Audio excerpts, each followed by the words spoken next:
அப்ப நீ அங்கிருந்து இங்கிருந்து தம்பி இவர் போறாரு, செங்கோட்டையன் போறாரு, அடுத்து பிஜேபியோட ஆளா மாறி கட்சியை பிடிங்க செங்கோட்டையன் கொடுத்துருவாங்க. உங்களுக்கும் தெரியும், எனக்கும் தெரியும், செங்கோட்டையன் கட்சி பிரிஞ்சு கொடுத்துருவாங்க. அதனால பரவாயில்ல, பிஜேபியோட கூட்டணி வைக்கலாம். பிஜேபி உங்களை அழிக்கும் என்று தெரியும், உங்கள் தோல்விக்கு பிஜேபி காரணமாக இருக்கும் என்று தெரியும். wherever it goes in regional parties, in regional states like Tamil Nadu, Andhra and the Dravidian states, wherever they go, they'll have an alliance with established party and they'll try to emerge from the established party. அதுங்க தான் வந்து proven fact.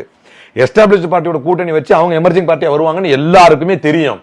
இப்படி வச்ச அதிமுக அழியும்னு தெரிஞ்ச பாஜகவோட கூட்டணி வச்சில்ல, அப்ப நீ தான் பதில் சொல்லணுமே தவிர எனக்கு இந்த கட்சி பிடிக்கலன்னு ஒரு வாதத்துக்கு வேற கட்சிக்கு மாறணும். அப்படி காப்பாத்தி கொடுத்ததே பாஜக தான்ங்கிறாருல, அப்ப அவங்களுக்கு விசுவாசம் எல்லாமே யாருக்கு இருப்பாரு? காப்பாற்றி கொடுத்ததா? அப்படி ஒரு ஆட்சி தமிழ்நாட்டில் ஸ்டெர்லைட் துப்பாக்கி சூட்டுக்கு காரணமாக இருந்தீர்கள், நீட் கொலைகளுக்கு காரணமாக இருந்தீர்கள்.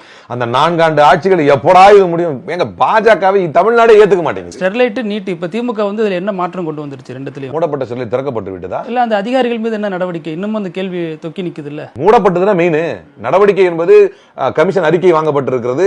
அதன் அடிப்படையில் நடவடிக்கை எடுக்கணும். நியாயமா பார்த்தா அந்த நடவடிக்கை அவர் எடுத்துக்கணும். நீங்க இந்த கொஸ்டின் திமுக வைக்கிறதுக்கு பதில் அங்க வச்சிருக்கணும். அதை மூடுவதற்கு பாடுபட்டதுதான் திமுக. அப்படி வச்சுங்க ஒரு பக்கம். இன்னொரு வந்து நீட்டை பொறுத்த வரைக்கும் நான் ஏற்கனவே பலமுறை பதில் சொல்லியிருக்கேன். நீட் என்பது நல்லது, இதை நீங்க பிரச்சனை பண்ணாதீங்க என்று சொன்னவரை விட்டுவிட்டோம். இதற்கு எதிராக எப்படியெல்லாம் களமாட முடியுமோ இன் ஆல் பாசிபிள் வே சட்டமன்றத்தை தீர்மானம் நிறைவேற்றி அனுப்பினா கூட கவர்னர் கன்சென்ட் கொடுக்க மாட்டேங்கிறார், அசென்ட் கொடுக்க மாட்டேங்கிறார். அப்ப இது யாருடைய பிரச்சனை இல்ல சார், அது நம்பிக்கை ஏற்படுத்தினாங்கல்ல, எங்களுக்கு இந்த ரகசியம் தெரியும் எப்படி நிக்கிறது. அப்ப இந்த கேள்வி வரட்டும். சரி, சொல்ற எல்லாத்தையும் எல்லாரும் நடத்திட முடியாது. இந்த யதார்த்தத்தை புரிஞ்சுட்டு பேசினா இல்ல ஒத்துக்கிறேன், இல்லன்னா நான் என் வாதம் தப்புன்னு நான் அக்செப்ட் பண்ணிக்கிறேன். இல்ல எல்லாத்தையும் புறக்கணிச்சிட முடியாது. அதே நேரம் இது ஒரு பிரதான பிரச்சனை இல்ல தமிழ்நாடு. பிரதான பிரச்சனை.